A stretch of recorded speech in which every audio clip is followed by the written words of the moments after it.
O que é que dizem os índices e, particularmente, o Índice de Desenvolvimento Humano em Cabo Verde? Isso é uma grande referência. A grande mudança está aí. A grande mudança está na educação, a grande mudança está na saúde, a grande mudança está na economia, nas finanças. Este país é completamente diferente. O país que existia em 74 não existe hoje. E, apesar de nós falarmos muito do desemprego e da pobreza, na verdade, o desemprego e a pobreza é uma taxa de pobres em Cabo Verde, mas a própria pobreza mudou de natureza. O pobre, na altura, era absolutamente pobre. O pobre agora é relativamente pobre. O pobre absoluto deve existir, mas o número do pobre absoluto é muito menor do que existia naquela altura. De modo que transformamos o nosso país. Agora, o que é que mudou na nossa mentalidade, que é a grande mudança? O que é que mudou na nossa mentalidade? Eu acho que a grande mudança é que chegamos à seguinte conclusão, que nós podemos encarregar-nos, responsabilizar-nos pelo nosso futuro. Já, em vez de estar na situação de aceitar o que os outros fazem por nós e em nosso nome, e passamos a agir nós mesmos em nosso nome com a relatividade das coisas. Portanto, o cabo-verdiano hoje e o próprio é diferente de 74. Não. O jovem de hoje não tem nada a ver com o jovem de 74, nem com o adulto de 74. É a grande mudança, do meu ponto de vista. O que é que podemos dizer mais? Mas se nós formos... Basta, eu vou citar um número. Em 1974, tínhamos 12 médicos em Cabo Verde. E creio que, não sei se eram todos cabo-verdianos. Neste momento, temos cerca de 300 médicos. Quantos? 400 médicos. Veja a diferença. 40 vezes mais ou 35 vezes mais. Esses números dizem-nos a grande mudança que teve lugar. Bom, em 1974, tínhamos 2 liceus em Cabo Verde. Estão somente 2, acho. O de São Vicente e o da Praia. Quantos liceus há hoje em Cabo Verde? No mínimo 53, 54. Não? 52. É uma grande mudança. Veja que para ir, já isso agora vou um bocadinho atrás, nós para irmos a São Vicente, o número reduzido de gente que conseguia ir fazer o liceu em São Vicente. Hoje o indivíduo do Fogo não precisa de ir a São Vicente para ter liceu ou para ter a escola secundária. Faz-se lá mesmo. E julgo que há 3, não é? Neste momento, 4. 4. Como comparar as coisas? O salto é enorme. Naquela altura, em 74, um indivíduo de Santa Catarina, o Vítor é capaz de dizer como é que foi, vinha fazer o liceu aqui ou ia fazer em São Vicente. Mas agora estão 2 liceus em Santa Catarina. São realidades completamente diferentes. Se você me perguntar, mas em 74 você era capaz de pensar que tudo isso pudesse existir? Eu digo não. Eu sabia que era preciso começar. Agora, onde é que íamos parar? Não podia prever, nem posso prever. E assim como não podemos prever o que nos vai acontecer daqui a 10 anos, pelo menos do meu ponto de vista, diria que nesse aspecto Cabo Verde surpreendeu-me. Já cá estou em tudo isso há 40 anos, nisso tudo, mas surpreendeu-me por aquilo que nós conseguimos realizar, por aquilo que nós conseguimos fazer. Isso é um património. Embora aqui falou-se património, é um património invisível, mas que é um património, é a nossa capacidade de fazer as coisas. É um grande património. A questão põe-me a pergunta se... Porquê é que não havia nenhuma mulher aí nessa fotografia? Eu vou ser um bocadinho, como é que é? Cru, sem nada. Não, qual era a nossa prioridade? Talvez naquela altura não era prioridade ter mulheres no Parlamento. Qual era a prioridade? Está claro, a grande prioridade era dar de comer a quem tinha fome e dar de beber a quem tinha sede. Essas é que eram as prioridades. Agora, prioridade se mulher, não mulher, etc., não era a nossa prioridade. Mas isso não significa que não fosse nossa preocupação. Há uma questão, prioridade, outra coisa é preocupação. Não diria que não houvesse senhoras que merecessem lá estar, mas são produtos de circunstâncias. Nós tínhamos acabado de ascender à independência, não tivemos tempo de elaborar uma coisa melhor. Também o que pudemos foi o que pudemos fazer nessa altura. Não é o ideal. Eu acho que alguém diria que não há sociedades perfeitas, mas também não há, do meu ponto de vista, não há decisões perfeitas. Muitas vezes as decisões são dependentes das circunstâncias. As circunstâncias ofereceram-nos isso. Mas não vi uma outra fotografia, que é a fotografia em que eu estou de pés descalços. Está aí, eu e todos os meus irmãos. Essa que é a grande diferença que nem você viu.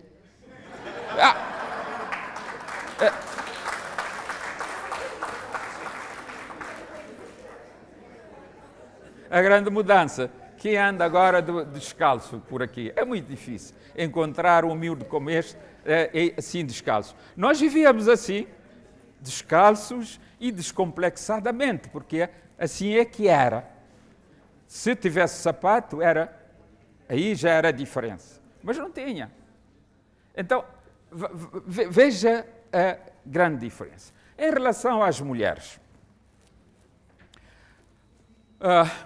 houve muito esforço nesse sentido. Uma das primeiras questões é libertar a mulher da tutela do homem e do marido. A mulher, naquela altura, para montar um negócio, para fazer uma viagem, precisava da autorização do marido. É um bocadinho árabe, mas não é bem a mesma coisa, mas é semelhante. O marido tinha que autorizar. Mas isso acabou. Para o próprio código de família que se fez, eu acho bastante evoluído para a altura, em que considera igual o homem e a mulher, o marido e a esposa. É bom ver esse aspecto. Houve uma grande, eu acho que uma grande alteração da ordem das coisas. E mesmo naquela altura até era uma mulher, não podia ser funcionária da alfândega. É isso que não entendi porquê. Mas porquê é que não pode ser funcionária da alfândega? Terá dificuldades a bordo dos barcos ou qualquer coisa assim do género, que é a resposta. Acabamos com aquilo. A dificuldade da mulher ter acesso, ser juiz ou juíza. Então, houve grandes mudanças a favor da mulher. E, por fim, a última das mudanças é a lei da interrupção da gravidez. uma lei feita, deu muito alarido, foi muito utilizado para fazer política, ou para atacar particularmente Pedro Pires, mas ninguém ousou mudar a lei. Faz-se manipulação, mas chega, ninguém ousou, todos já passaram por aí. Poderão dizer que não estão de acordo. Ninguém ousou mexer na lei. Porquê? Não é porque não quisessem, as mulheres disseram não. Quem tocasse na lei perdia, porque toda a gente ia votar contra, ou as mulheres em boa maioria. Está a ver? Por fim, eu conto uma anedota. Perguntaram a um pai, mas você, por que é contra o PAIGC ou o PICV? Eu sou contra o PICV ou o PAIGC porque eles estão a transformar nossas filhas em prostitutas. Entendeu a questão? Essa sociedade não queria a libertação da mulher.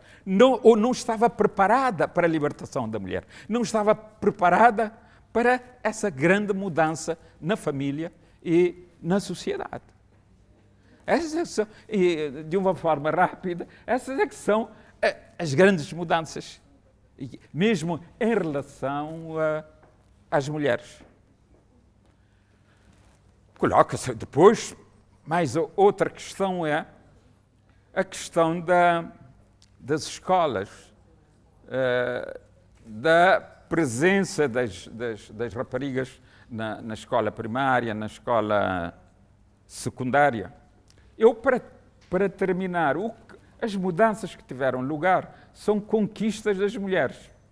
Não é por acaso que no ensino secundário os melhores alunos ou as melhores alunas são raparigas. Eu não sei como é que está no ensino superior. Não é uma dádiva, são conquistas. É a grande mudança, a grande alteração na sociedade cabo-verdiana, são as grandes conquistas das mulheres. Não é o facto de serem ministras, serem deputadas. Não, como cidadã, é o grande avanço da mulher na sociedade cabo-verdiana. É uma conquista das mulheres, não é? Aí não damos nada, eu não dei nada, nem pedi nada em troca. Eu queria começar pela pergunta inicial feita aqui. E quando o Marco Rocha apresentou a fotografia do Parlamento em 1975, no Liceu Domingos Ramos, eu lembrei-me precisamente da primeira fotografia, da biografia com a família de Pedro Pires, todos de pés descalços. E se confrontarmos a família de Pedro Pires hoje, 40 anos após, teremos a verdadeira dimensão da transformação que Cabo Verde teve nestes 40 anos da nossa independência. Agora, eu tive a preocupação de ler o discurso do presidente Pedro Pires no dia 7 de julho de 1975, em São Vicente, na apresentação do governo. E comparando esse discurso, que é o programa do governo, do primeiro governo de Cabo Verde independente, e o programa do governo 2011-2016, teremos a verdadeira dimensão da transformação porque passou Cabo Verde. Pedro Pires dizia em 1975, se o fascismo não tivesse erudido a ideia da palavra salvação nacional, e ele diria que o primeiro governo de Cabo Verde seria o governo de salvação nacional. E dizia mais, um país, uma nação, quando está em perigo, todos pegam em armas para defender o seu país. E para dizer aos cabo-verdianos que era o momento de todos se engajarem fortemente, porque era reconstruir o país do nada, para combater o que ele chamou a miséria, a ignorância e a fome. E apresentou lá uma pequena radiografia do país e a dimensão dos desafios que tinham pela frente. A dimensão dos desafios que tinham pela frente.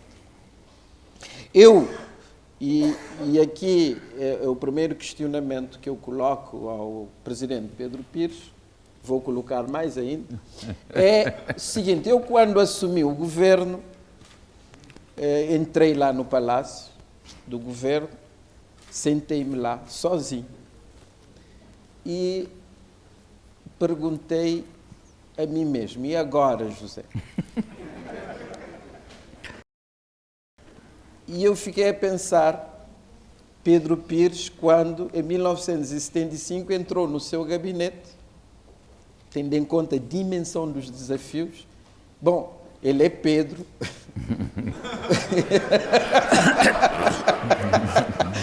poderá ter perguntado: e agora, Pedro?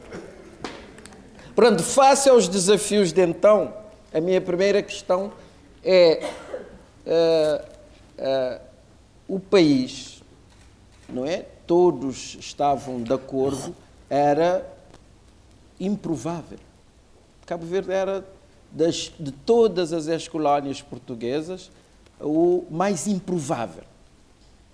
A dimensão dos desafios era de tal ordem que um primeiro-ministro, ao entrar e ao apresentar aquele programa, aquele discurso que ele fez em Mindelo, como foi possível, quais eram, como é que trabalharam para formar o primeiro governo e definir as primeiras prioridades quando tinham tudo por fazer. Esta é uma das questões. Tínhamos um governo com 10 ministros e um primeiro-ministro, com algumas coisas muito interessantes, o Ministério, por exemplo, da Agricultura e Águas, e os desafios que então foram colocados.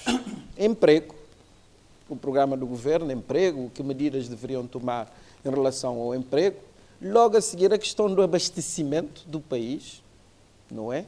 Abastecimento do país, e aqui há, em relação ao abastecimento do país, em que ele referia a questão dos transportes marítimos, uma inovação essencial, a criação da EMP, que está lá no primeiro programa, uma empresa de abastecimento, e a forma de gestão da ajuda pública ao desenvolvimento. Uma inovação essencial do primeiro governo de Cabo Verde, com a criação do Fundo Nacional de Desenvolvimento e a gestão da ajuda, transformando a ajuda em recursos para financiar programas e projetos de desenvolvimento do país. E também a questão da educação, da saúde e da segurança social. São 3 dimensões que estão de forma muito claras no primeiro programa do governo. A democratização do acesso ao ensino básico, na altura, era esta a questão.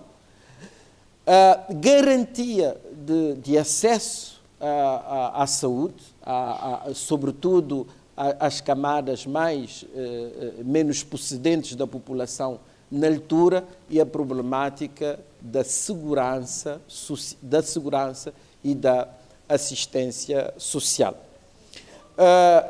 E se nós analisarmos o país hoje com toda esta mudança, toda esta transformação, aí, neste primeiro momento, estão os alicerces. Os alicerces colocados num terreno extraordinariamente arenoso.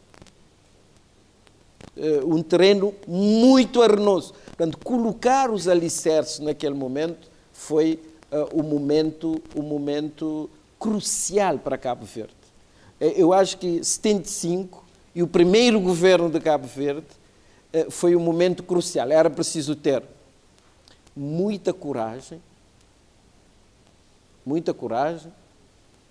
E Pedro Pires disse também na apresentação do programa, vejam, nós fizemos a revolução, saímos à rua, fizemos muitas festas, isso é muito bonito, a grande adesão. Agora, a independência, agora temos que começar a enfrentar os problemas, a trabalhar, isso é diferente. Agora, desde 25 de Abril já fizemos muitas manifestações, muitos comícios, muitas festas, a revolução assim é muito bonito. Agora, é preciso começar a trabalhar, a resolver os problemas, a enfrentar o que o país tem neste momento.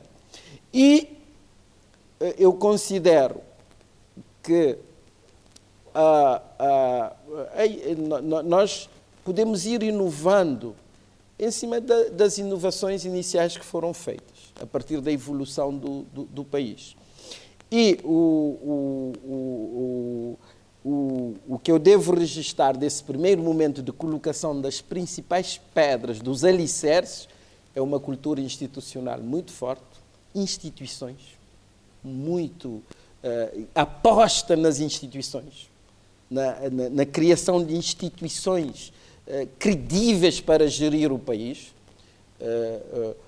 O presidente Pires também dizia em 1975, na apresentação do programa, o orçamento do Estado deve ser um instrumento importante de gestão do país, deve ser cumprido, deve haver disciplina. E o que ele chamou na altura, hoje é muito diferente a questão da austeridade, que ele disse, mas a austeridade, na perspectiva definida no primeiro programa do governo, era o quê? A qualidade das despesas públicas, a disciplina na utilização dos recursos públicos, em que ele sintetizou quem é pobre não pode fazer política de rico. Tem de haver disciplina e tem de haver qualidade nas despesas públicas. Portanto, a administração que serviu o colonialismo não pode ser a mesma administração. Temos de mudar, temos de transformar esta administração. Uma aposta muito forte, muito clara nas instituições para responder às demandas e às exigências das pessoas. A segunda aposta, muito clara, é no desenvolvimento do capital humano. Esse alicerce foi essencial, foi fundamental. Outra aposta, saúde. A questão da saúde, a preocupação muito grande em relação à problemática da saúde e da segurança social, como eu já disse. E também as questões ambientais. As questões ambientais.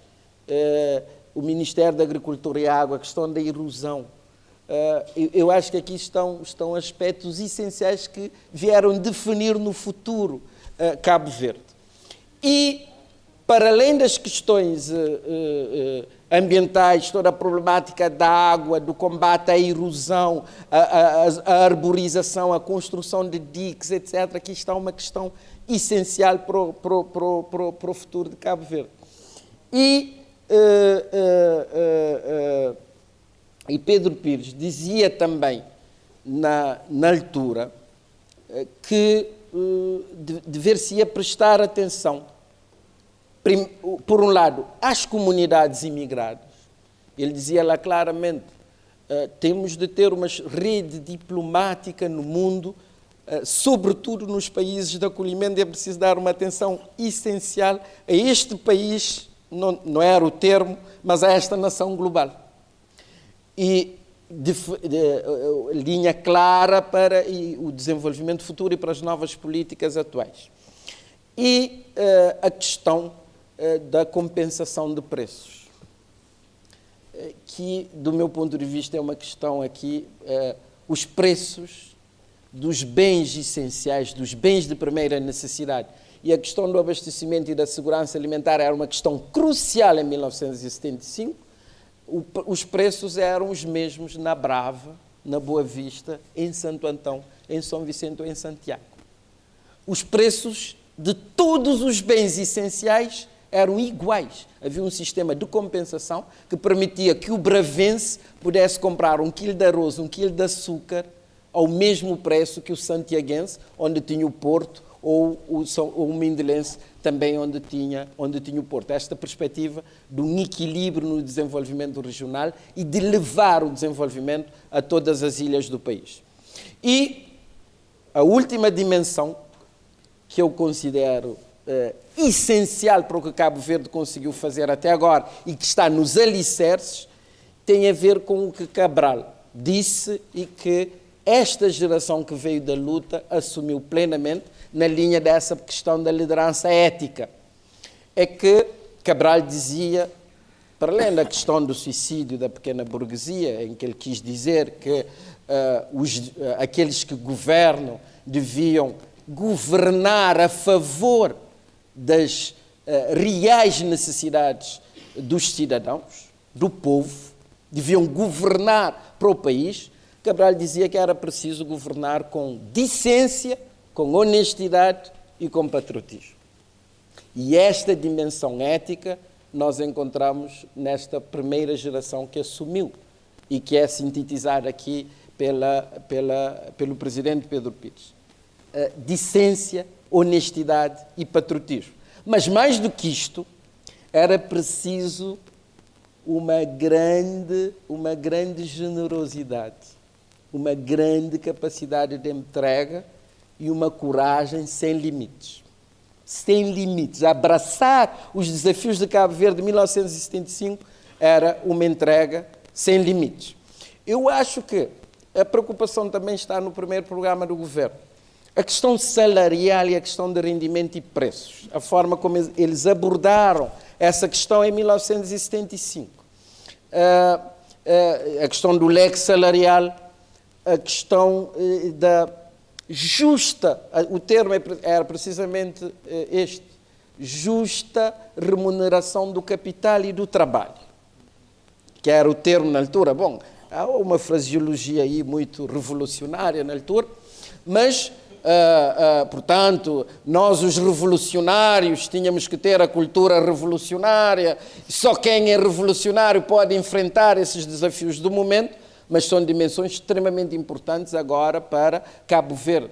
E portanto, a forma como abordaram a questão dos rendimentos aqui no país e condicionou toda a evolução dessa problemática até hoje. E, portanto, essa dimensão ética da governação, essa lealdade para com determinados valores e determinados princípios, também, do meu ponto de vista, é uma dimensão essencial. E termino esta primeira questão, para depois ouvir os comentários do presidente Pedro Pires. Uma questão que o professor Boaventura Santos colocou hoje de manhã, com o qual eu não estarei muito de acordo, desculpe-me o atrevimento, Amílcar Cabral dizia que, por mais quente que seja a água da fonte, ela não cozerá o teu arroz.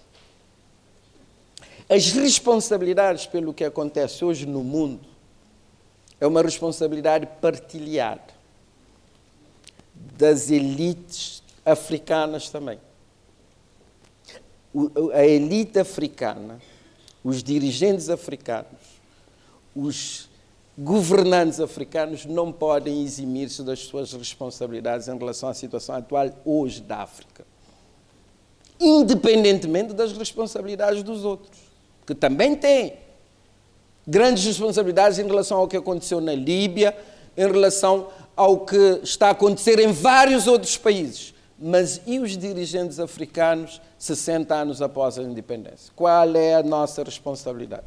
E, para mim, a grande diferença da elite política cabo-verdiana em 1975 tem a ver com a dimensão ética da governação. Tem a ver com a dimensão ética da governação, assumindo os princípios e os valores da verdade, da liberdade e da justiça. E, portanto, eu acho que aqui as responsabilidades são partilhadas. Se Cabo Verde fez esse percurso de sucesso, se temos essas duas fotografias da família de Pedro Pires, não é? Devemos-lo, em grande medida, à diferença que a elite cabo-verdiana fez em Cabo Verde. O engajamento ético da elite cabo-verdiana com o desenvolvimento de Cabo Verde. assumindo plenamente o que o Cabral diz, a independência não é o hino, a bandeira, temos que legitimar a independência, e legitimar a independência será fazer com que, após a independência, não é, as pessoas vivessem melhor do que antes. Cabral dizia, se depois as pessoas estivessem a viver pior, não teríamos como justificar toda a luta pela independência, as pessoas teriam que viver melhor. Eu acho que esta geração de Pedro Pires fez a diferença. Fez a diferença, e é esta responsabilidade que deve servir de referência para as lideranças africanas. Mas é isso que eu queria saber dele, como é que foi esse primeiro momento, tendo em conta a dimensão desses desafios.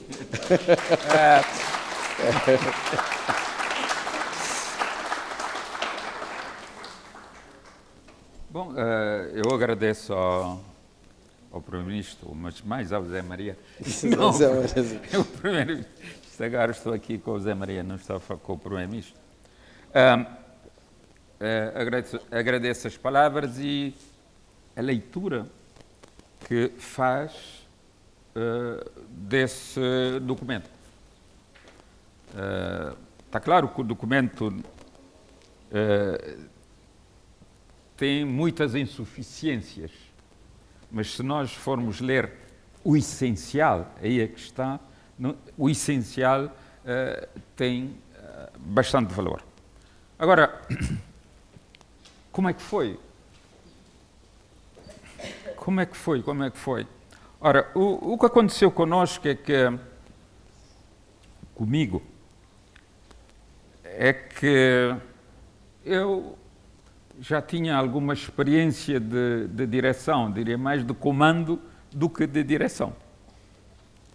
Eu, como desempenhei uma série de funções que me permitiram ganhar alguma experiência de direção e de lidar com as pessoas e com as questões complicadas. Entendam que o indivíduo que sai do fogo, vai a Portugal, de Portugal sai, vai a Guiné, e que teve de fazer um esforço grande de transformação, ou de negar a si mesmo. Agora eu sou diferente, faço uma coisa diferente. Aí é o lado mais engraçado que eu acho no meu percurso, essa capacidade de adaptação e de me esquecer um bocadinho. Em relação à minha reação quando assumi a chefia do governo aqui, a primeira questão, tivemos um período de transição de dezembro de 1974 a julho de 1975. Foi um período de aprendizagem, ou seja, de redescoberta de Cabo Verde. Eu vim conhecer outro Cabo Verde, não o da minha juventude, São Vicente, Praia, Fogo, e passando por alguns portos de Cabo Verde. Vim encontrar um outro. Nesse tempo de transição, procurei adivinhar o que é que as pessoas estavam a pensar. Procurei ler os olhos das pessoas. Quando olhavam para mim, quando íamos falar com elas, nisso havia uma enorme desconfiança. Mas como é que vai ser esperança, essa esperança, desconfiança? Particularmente quando a gente visitava aí o campo e encontrávamos com os camponeses. Na cidade havia um grande entusiasmo à volta da independência, podíamos dizer um grande entusiasmo revolucionário, se se pode utilizar isso. E então, Eu procurei aprender o máximo nesses 6 meses, descobrir, ver. E fiz uma coisa, também procurei deitar água na fervura. Essa coisa da grandes revolucionários, grandes revoluções, eu muito cedo descobri que não era possível.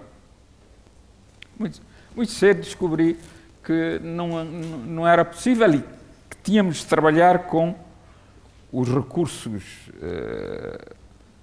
recursos nacionais, ou no mínimo procurar utilizar muito bem os recursos disponíveis. Como utilizar os recursos disponíveis para melhorar as condições de vida das pessoas. No dia seguinte, depois da independência, o que é que aconteceu? Sentia à minha volta um grande vazio, porque já não tinha adversário, já não tinha inimigo, eu estava entregue a mim mesmo. Senti um grande vazio como pessoa à minha volta. E agora? Como é que vai ser? Mas durante o percurso da transição, procurei mobilizar o máximo de pessoas e agir no sentido de garantir a união à volta do projeto da independência. Estava muito na voga em Portugal o saneamento da função pública. Disse, agora como é que vamos sanear isso? Se nós sanearmos isso, vamos ficar sem ninguém. Aqui não há saneamento. Fizeram a proposta de saneamento. Eu disse, tomem nota do seguinte, vamos sanear uns 2 ou 3, só para não dizer que não saneamos. Mas não vamos mexer para além disso, até porque não temos argumentos, além de preconceitos, não temos argumentos para fundamentar que vamos sanear esse ou aquele. Sanear seria extremamente perigoso e injusto até. Depois tive a intuição de que eu estou num país pequeno, tenho dificuldades a agir, por causa das relações humanas aqui são muito próximas. Portanto, teria que agir de acordo com este país e a sua dimensão. E depois tinha que motivar as pessoas, levar as pessoas a acreditar que era possível e guardar conosco o maior número possível de funcionários da administração colonial. E criar um ambiente para dar confiança a esse pessoal e fazê-los ficar. Está claro que alguns foram, não acreditaram tanto, mas também mantivemos uma boa parte da administração, porque nós não conhecíamos, precisávamos de alguém que conhecesse.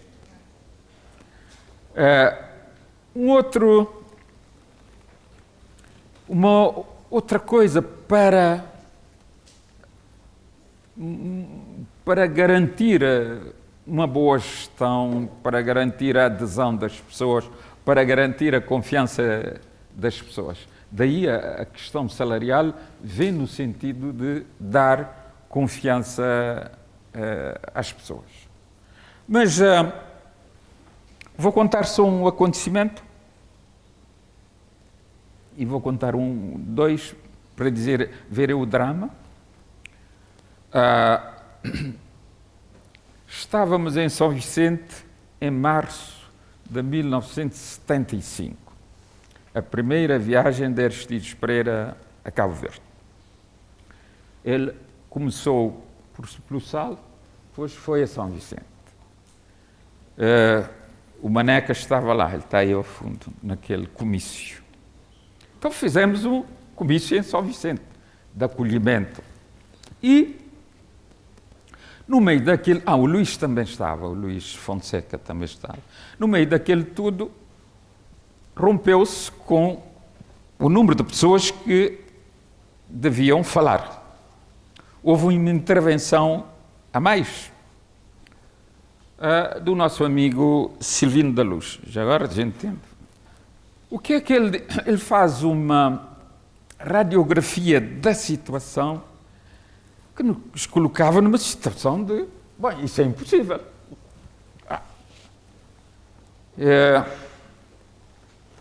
Não há emprego, não há isso, não há aquilo, não sei quanto, estamos todos... diabo, como é que vamos sair dessa? Para que as pessoas possam acreditar. E já fiz isso várias vezes. E então, estávamos no campo de futebol de São Vicente, olho para o Monte Sossego, ou um outro monte lá, tudo aquilo calvo, sem nada. Quando eu vou intervir, eu disse-lhes, para provar que a independência era viável e que o país era viável, eu disse-lhes, olhem para aquele monte. Nós, se quisermos, podemos fazer desse monte, torná-lo completamente verde. É uma questão de vontade. E essa vontade, aí é a grande conversa de tornar Cabo Verde verde. Então o discurso é para mobilizar as pessoas, para levar as pessoas a entender que era possível. E agora, o seguinte é que o nosso camarada não viu a diferença. Porque nessa altura, quem tinha que arranjar emprego éramos nós, ninguém. Quem tinha que mudar as coisas éramos nós. E não estávamos em condições de reclamar a nós mesmos essa mudança. Então, é a questão do momento político aqui. 2, a questão da inovação do discurso. Em matéria de... Mas ainda não disse nada como é que eu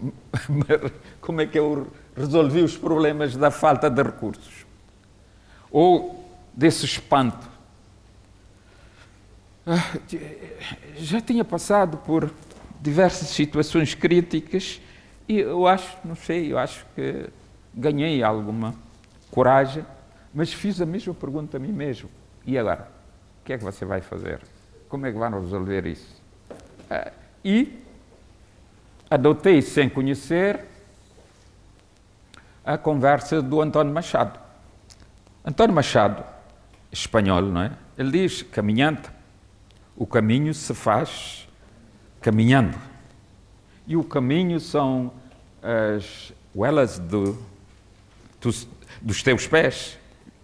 Então, sem saber assim, não, vamos caminhar. A única saída é caminhar e vamos ver onde vamos sair. Mas temos de caminhar. Então, com alguma sabedoria pelo caminho que eu adquiri na Guiné, fomos andando. Ora, a questão crucial nesse momento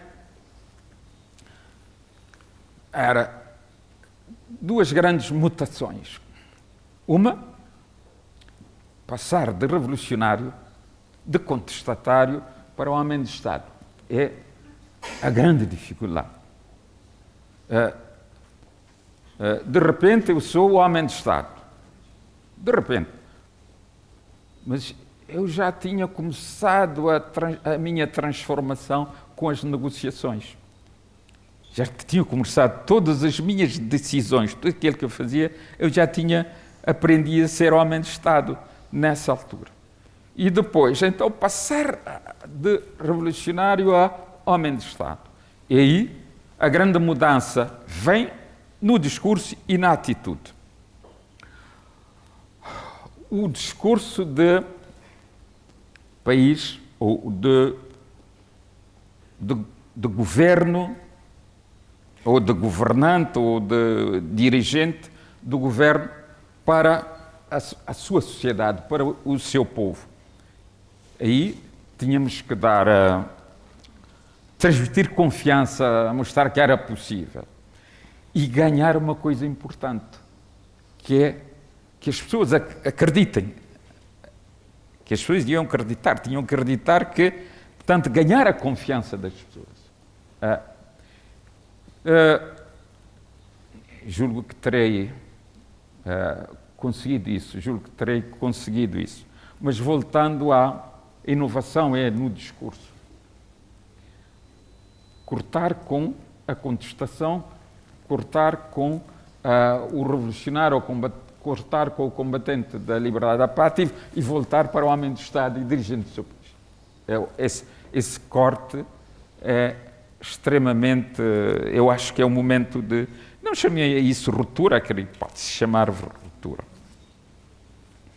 Mas o drama era grande. Só para dar uma ideia, estávamos em 1977. Não tinha chovido absolutamente nada.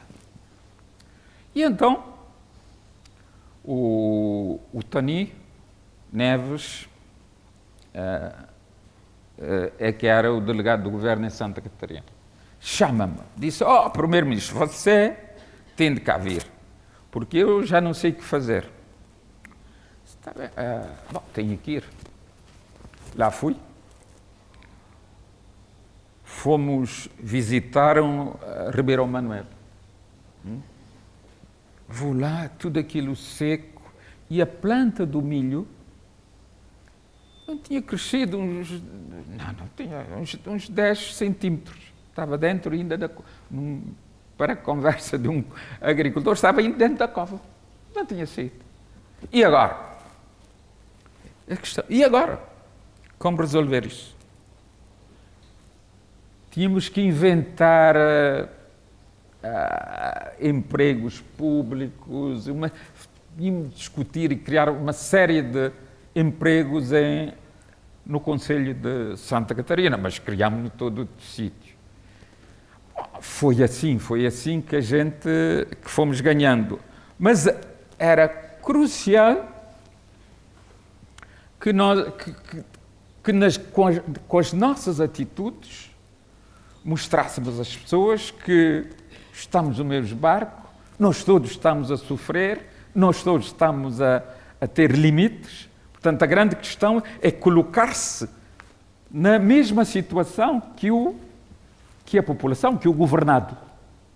Essa identificação com o governado foi a grande salvação, não é?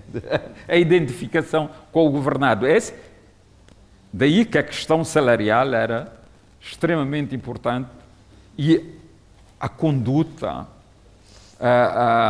mostrar que nós estávamos cientes das dificuldades e que estávamos a trabalhar para a sua solução. Está claro que, se nós formos falar dessa altura, não íamos sair daqui. Mas eu já sei o que é que algumas pessoas estão a pensar. Vou dizer, mas homem, porquê é que você não grava isso? Porquê é que você não põe isso no papel? Eu sei o que é que... Aqui não sei se está a pensar assim. Mas o que é que as pessoas estão a pensar? Eu vou ver isso, tenho de fazer isso. Para explicar como é que foi e o que teria sido. Mas eu chamo agora a atenção só por uma coisa o PAIGC comprou 2 barcos, ou 3, são os Arcas. 1, 2 e 3. O próprio PAIGC, que era o Movimento da Libertação, trouxe para Cabo Verde 3 barcos.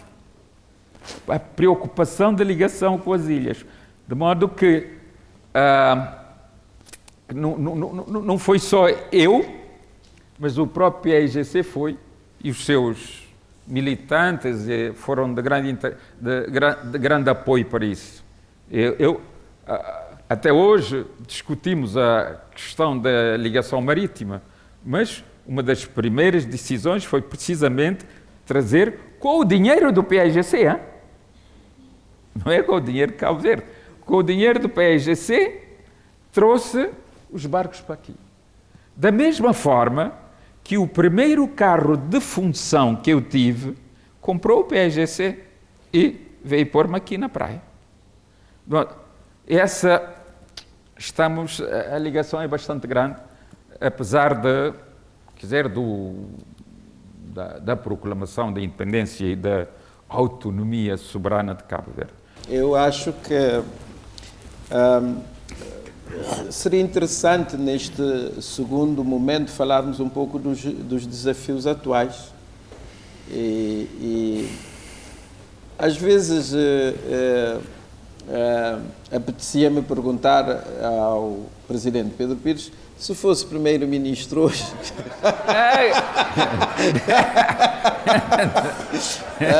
Mas não vou fazer essa pergunta, vou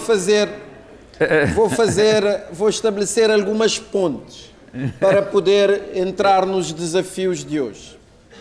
É que um sublinhado no primeiro programa do governo vem de forma muito clara essa questão da moderação e de não extremismos. A palavra está lá. Temos de ter atitude não extremistas. Estava em guerra com eles. Sim. Ter atitude não extremistas, temos de ter a moderação necessária para gerir o país neste momento. Essa questão de equilíbrio, de moderação, de não adotar posições extremas, foi uma questão que me influenciou decisivamente em 2001. Não adotar posições extremas, não é?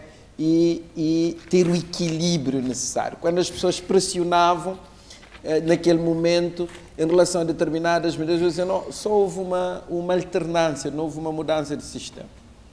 E foi muito importante essa ideia de moderação, de procura permanente de equilíbrio do centro, digamos assim, né? Do centro, digamos assim. Eu acho que até que surgiram algumas acusações na altura, né? Que eram mais social-democratas do que revolucionários, né? E, referindo-me ainda à questão institucional, há essa questão em Cabo Verde e na Guiné-Bissau, o Parlamento é que proclamou a independência. Uhum. O Parlamento eleito é que proclamou a independência. Abílio Duarte diz, povo de Cabo Verde, em teu nome, proclamo a República de Cabo Verde. E também nessa perspectiva de não ser a República Popular de Cabo Verde, de ser República de Cabo Verde. E essa ideia permanente de não adjetivar, de não ir para os extremos, de procurar soluções de maior equilíbrio. E há a política externa que condiciona Cabo Verde até hoje, muito inteligente, na altura, e a expressão do não alinhamento e a ideia firme, enfática, dizer vamos relacionar-nos com todos os países do mundo na base da igualdade, de reciprocidade de vantagens, promovendo a paz, etc. etc. Radical em termos de condicionamento da política externa futura. E, em Cabo Verde, tínhamos a Embaixada da União Soviética, a Embaixada da China, a Embaixada dos Estados Unidos, todos aqui a conviverem tranquilamente. E, portanto, esses elementos que eu queria sublinhar. Agora, para vermos os desafios de hoje, a questão, por exemplo, e neste momento vencemos o desafio do ensino básico, o desafio do ensino secundário, já temos as universidades, né? Criámos as universidades, mas temos o desemprego jovem em Cabo Verde neste momento, jovens que saem das universidades e não conseguem ingressar no mercado de trabalho. Aqui tivemos uma grande inovação, o Instituto de Ação Social Escolar, hoje eficaz, e vinha também no primeiro programa do governo a questão de garantir a educação para todos. As famílias mais carenciadas, via ICAS, teriam apoio para poderem estudar nas escolas. E, portanto, um amplo programa de ação social escolar a começar mais tarde com a introdução das refeições quentes nas escolas. As refeições quentes nas escolas. Quando assumimos o governo, as refeições quentes nas escolas estavam no phasing out. Portanto, já estavam na fase terminal. O governo já tinha tomado a decisão de acabar com as refeições quentes nas escolas. Ainda bem, o ministro Vítor Borges já vinha da escola anterior e fizemos um grande esforço para retomar, inovando em relação a esta ideia inicial. Porque era fundamental para Cabo Verde educação para todos. Educação para todos, e do meu ponto de vista, a educação funcionou como principal ferramenta de transformação de Cabo Verde. Principal ferramenta de transformação de Cabo Verde.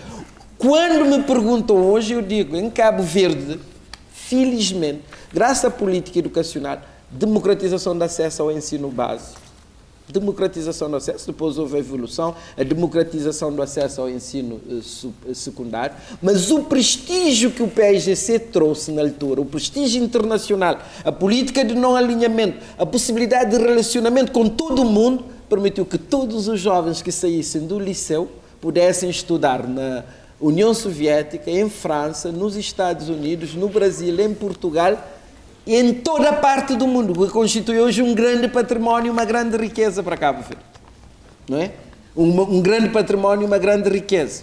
O filho de um pescador, de um pedreiro, de um médico, de um arquiteto, de um sociólogo, tem acesso nas mesmas circunstâncias ao ensino superior. Foi a grande mudança, a grande revolução que aconteceu em Cabo Verde e permitiu a mobilidade social que transformou completamente Cabo Verde. A forma como essa questão foi implantada e gerida durante esse período, agora temos que inovar e garantir a inserção socioprofissional dos jovens que saem das universidades que nós criamos aqui em Cabo Verde neste momento, a questão do emprego. Uma outra grande inovação, a questão, e que levou a um forte crescimento do país com a criação de um conjunto de infraestruturas, tem a ver com a forma de gestão da ajuda. Essa questão deve ser muito destacada porque permitiu a criação de um conjunto de infraestruturas importantes para o crescimento do país e para o desenvolvimento de Cabo Verde.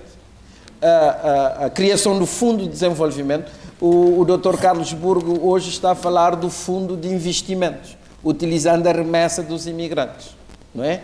Da remessa dos imigrantes, podemos encontrar novos mecanismos, efetivamente, para criar o Fundo de Desenvolvimento. Há as remessas dos imigrantes, há o fundo do INPS, há os títulos de mobilização financeira do Trust Fund, portanto temos lá 100 e tal milhões. Há aqui um conjunto de mecanismos que podemos inovar para criar o fundo.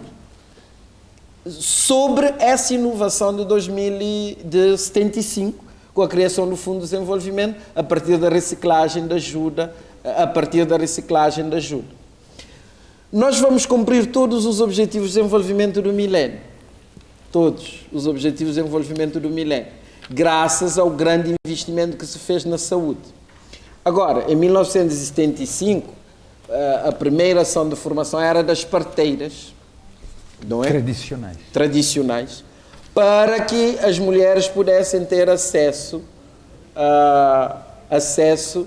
a um parto com assistência mínima e, portanto, os cuidados mínimos que as parteiras tinham que ter. O primeiro curso de formação profissional. Hoje já estamos a cumprir os Objetivos de Desenvolvimento do Milénio em termos de saúde materno-infantil. Já estamos a cumprir os Objetivos de Desenvolvimento do Milénio. Também aqui houve esse grande investimento. Mas, e agora, o que é que nós vamos fazer como um motor de transformação nesta área? Uma escola de saúde, o curso de medicina, para impulsionar impulsionar o desenvolvimento deste setor, transformar os nossos hospitais centrais em hospitais universitários, capacitar os recursos humanos, formar as pessoas a nível das universidades. Portanto, a ponte entre o que se fez em 1975 e o que se está a fazer agora em termos de crescimento inclusivo. Portanto, eu penso que essa orientação, e quando eu assumi o governo, também em 2001, há a questão de esquerda e direita. E as pessoas estavam a insistir, este governo é um governo de esquerda. Há diferença em Cabo Verde entre um governo de esquerda e um governo de direita. Eu refletindo, eu dizia, bom, pelo menos se formos progressistas, não é? No sentido de ajudar as pessoas a viverem com mais dignidade, que foi o que vem desse primeiro governo, porque a grande questão do primeiro governo é essa ideia de inclusão, de trazer as camadas mais desfavorecidas, de promover a dignidade das pessoas. E aqui, portanto, nós aumentamos a pensão social mínima de 1.300 para 5.000 escudos. Não é? Um aumento, Júlia Ascensão Silva, um aumento de quase de 350%. Né? De 350%. Mas hoje 5.000 escudos é insuficiente para a satisfação das necessidades básicas das pessoas. Mas nesses anos aumentamos 350%. Não é? 350%.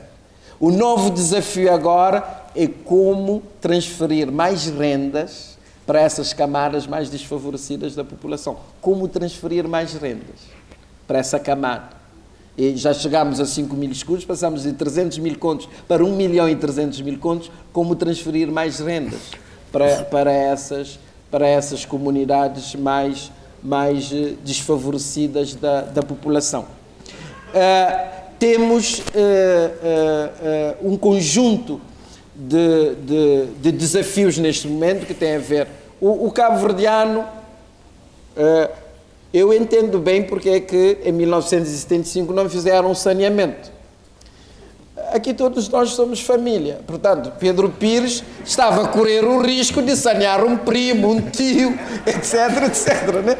Somos uma sociedade de interconhecimento. Né? Uma sociedade de interconhecimento. Todos nós nos conhecemos aqui em Cabo Verde. Mas o cabo-verdiano tem uma perspectiva de igualdade. O cabo-verdiano tem um sentido muito apurado de igualdade. E com o crescimento do país, o cabo-verdiano quer ver justiça na distribuição dos resultados do desenvolvimento. O cabo-verdiano é muito cioso dessa questão. Lá onde sente que há desigualdade, que não há igualdade, e aqui coloca-se o principal desafio de Cabo Verde, da administração pública. Eu acho, Carlos, que não seria a agência de regulação o nosso maior desafio em termos de inovação. O nosso maior desafio é ter organizações públicas em Cabo Verde onde os cidadãos são tratados de forma igual, no acesso aos bens essenciais, concurso aos cargos públicos, acesso aos serviços da educação, da saúde. Aqui é que nós temos que garantir a inovação para que tenham acesso, mas para que o bravense, na linha do que se fez em 75, possa ter acesso à educação, à saúde, como o praense ou o mindelense. Como o praense e o mindelense. Portanto, essa questão da igualdade, né, numa perspectiva de Estado efetivamente republicano, é uma questão essencial, que a partir do que aconteceu em 1975, podemos extrapolar para agora e fazer esta mudança. E já me estão a fazer sinal para falar pouco. mas o primeiro-ministro colocou-me, e agora se você fosse primeiro-ministro nesta altura, francamente eu não sei se estaria em condições de ser primeiro-ministro nesta altura. Mas o seguinte, primeiro, eu acho que os cabo-verdianos têm de ter uma ideia do país que têm. Nós aqui não temos a ideia do país que temos, ou do país real. Temos a ideia de um país com muitos recursos. Parece que temos a ideia, um país com muitos recursos. Porque quando nós andamos na rua e vemos tantos carros, dá a impressão que esse é um país que tem muitos recursos. Mas é um país frágil, com uma economia pequena, com um mercado pequeno. O grande problema de Cabo Verde é ser um Estado pequeno, uma economia pequena, um mercado pequeno, com uma outra desvantagem da sua fragmentação. Da fragmentação do território. O grande desafio nosso é assumirmos o nosso país. Parece que nós temos atitude como se vivêssemos num outro país. Não neste país de 500 mil habitantes e 4.033 km² de superfície, embora tenhamos muito mar, mas ainda a gente não conseguiu tirar todo o proveito desse território marítimo, que é uma limitação. Vejo que vivermos Cabo Verde como é, e não Cabo Verde que gostaríamos de ter uma boa ideia, o sentido da possibilidade. Ter o sentido da possibilidade. Porque não basta ter ideias brilhantes, mas se elas não são execuíveis, valem pouco. Precisamos de uma educação que vá no sentido do sentido da possibilidade. Porque, por vezes, fico com a impressão que o que queremos, o que pedimos, o que exigimos, não está de acordo com o que podemos dar. Um outro aspecto é a questão da nova sociedade. Temos uma sociedade mais complexa, mais informada, mais educada, mais exigente. Mas a educação peca. A nossa educação peca porque não dizemos às pessoas, nem explicamos às pessoas as fragilidades e as limitações. E entendo que em matéria de educação, devíamos refletir muito mais, saber qual é o conteúdo da educação na escola primária, ou mesmo, não sei, noutros escalões do ensino.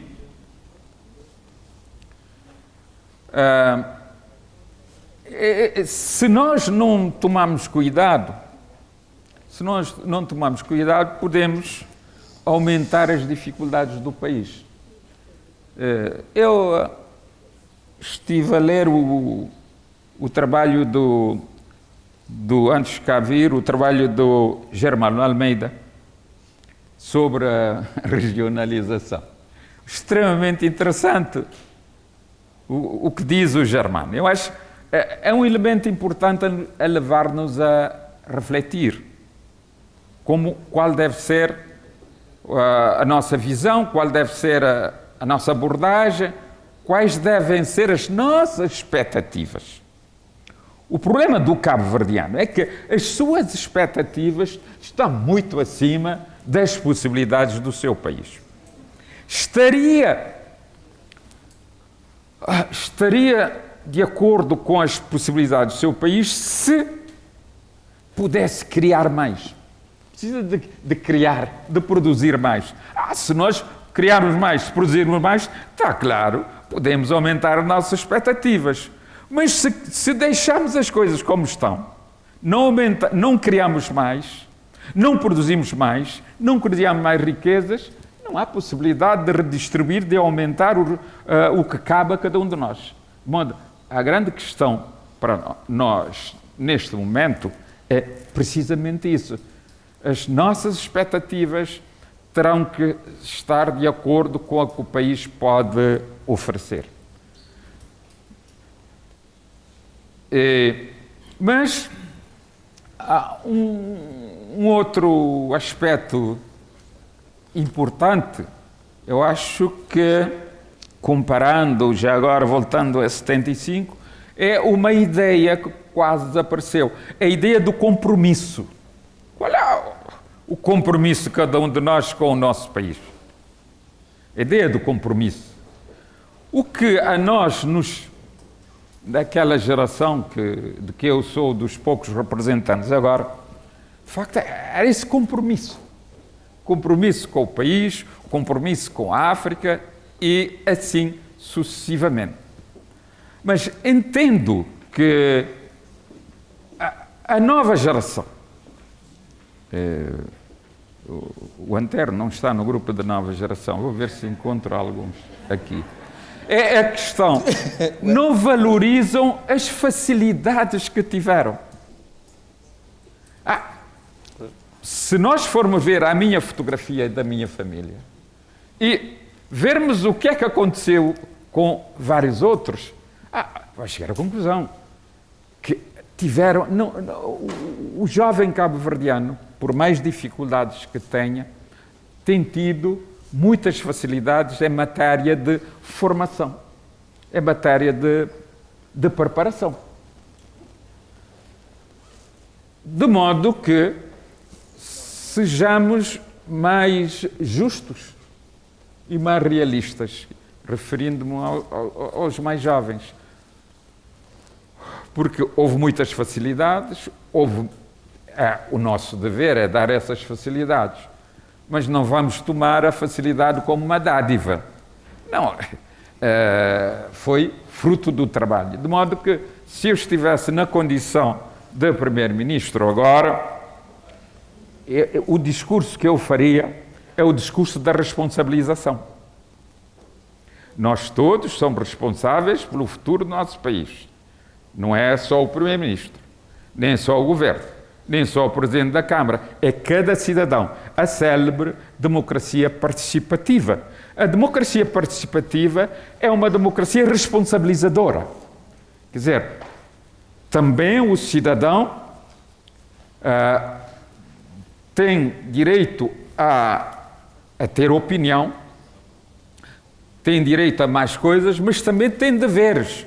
Nós entramos num sistema, aqui entre nós, toda a gente faz manifestação, não quer direito. Sim, eu quero o direito, mas não quero saber se eu vou fazer o dever.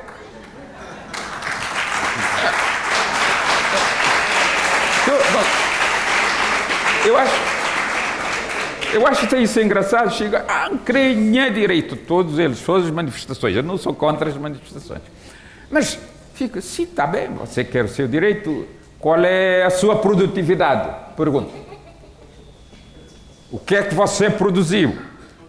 Qual é a sua contribuição para isto, aquilo, aquilo outro?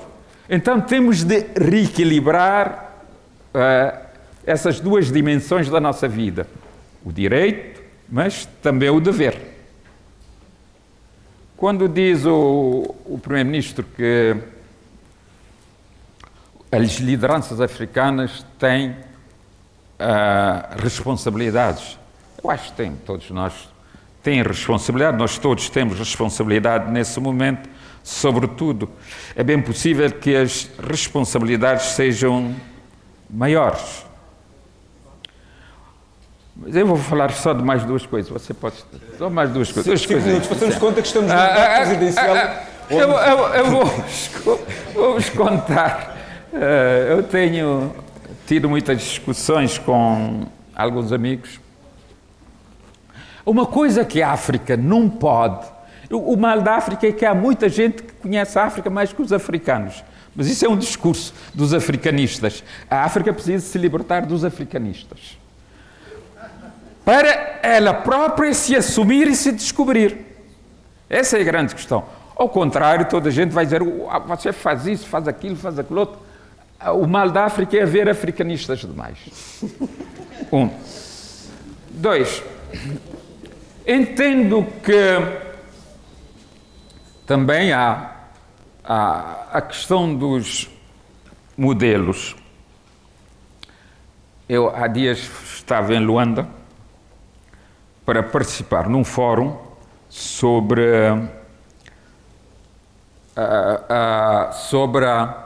as infraestruturas urbanas em África. Cheguei lá, mas eu disse, não sou arquiteto paisagista, nem urbanista, e mais coisas do género, tanto pouca coisa podia dizer sobre isso. Agora, uma coisa que eu sei é que o modelo do Dubai ou do Catar não é aplicável em África. Dubai e Catar só tem areia. Então só lhes fica, de facto, desenvolver a construção civil, os grandes prédios e desenvolver a indústria financeira. Mas a África não. Na África nós não temos só areia. Há muito mais recursos. A grande preocupação deve ser a agricultura, do que falou o Oscar. 63% da terra arável não cultivada está em África. Em 2050, o mundo vai ter que duplicar as suas necessidades em produtos alimentares. Onde é que vamos buscar isso? Se a gente fizer uma boa política, a África será o celeiro do mundo. Mas tem de fazer boa política, não é vendendo as terras. E a questão é essa. A questão é essa. As políticas e os modelos. Mas um último comentário.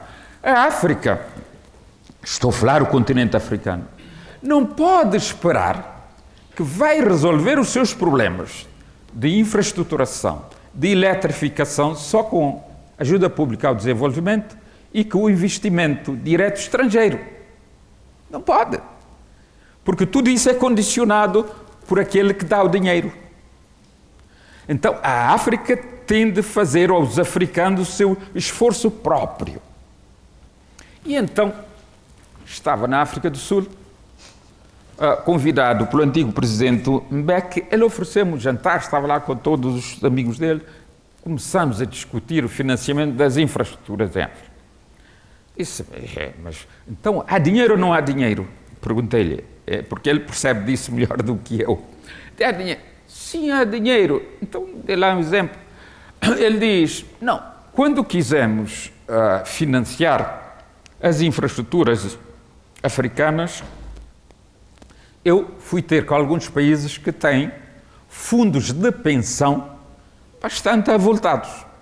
E então, um desses países foi o Botsuana. Falei com eles, não recusaram a princípio, mas depois disseram-me que não. Disse, mas você não foi capaz de mobilizar o seu vizinho aí para isso? Não, mas o que é que aconteceu? Ele diz, o dinheiro está lá, mas está depositado em Londres. E quem disse que não deviam dar-nos o dinheiro ou emprestar-nos o dinheiro são os conselheiros. Mas os conselheiros são ingleses. Ele não vai retirar o dinheiro que tem em Londres. Ele não está. Se ele é inglês, ele não vai dizer que se deve tirar o dinheiro de Londres para trazer para... depois perguntei-lhe, mas, Mbeki, mas então a Bolsa de Joanesburgo não vale nada? Não dá confiança? Diz, dá, mas é que está lá na Bolsa de Londres, ele não pode trazer para aqui. Uma outra coisa que ele disse, mas nós podíamos fazer o seguinte, seria o grande estratagema que eles fizeram na Argentina. Íamos dizer, tragam, nós não vamos criar problemas, podem transferir o dinheiro que têm lá fora para os nossos bancos em África. Ele diz, sim, você tem uma ideia, mas quando vamos lá dizer aos banqueiros, na Suíça, em Londres ou algures, eles dizem, prova que o dinheiro é seu. Enquanto você não pede para tirar, o dinheiro é limpo. Mas se você pede para tirar, diz, prova que o seu dinheiro é limpo. Assim as coisas também não podem funcionar. Então, vejamos que temos muitas limitações e o sistema financeiro internacional, eu não sou contra eles, até porque não conheço isso bem, mas o sistema está feito de que não nos facilita a vida. Não facilita o desenvolvimento autónomo da África. Eis a grande questão. Mas aí a responsabilidade dos africanos. Porque tem de ver como colocar e onde colocar o seu dinheiro. Porque temos de criar, mas já há muitos investimentos africanos em África. Convenhamos, há mudança. Há muitos investimentos africanos em África. Já existe. E já é um bom avanço. Mas convenhamos que há ainda muitos constrangimentos que dificultam isso. De modo que é o grande desafio para as novas gerações de líderes africanos para levar em avante esse grande desafio do desenvolvimento da África e, sobretudo, da sua infraestruturação e da sua eletrificação. A energia é fundamental para qualquer tipo de desenvolvimento. Sem energia não se desenvolve nada. De modo que este é o grande desafio, a eletrificação da África. Pronto, Marcos. Já está. Muito bem.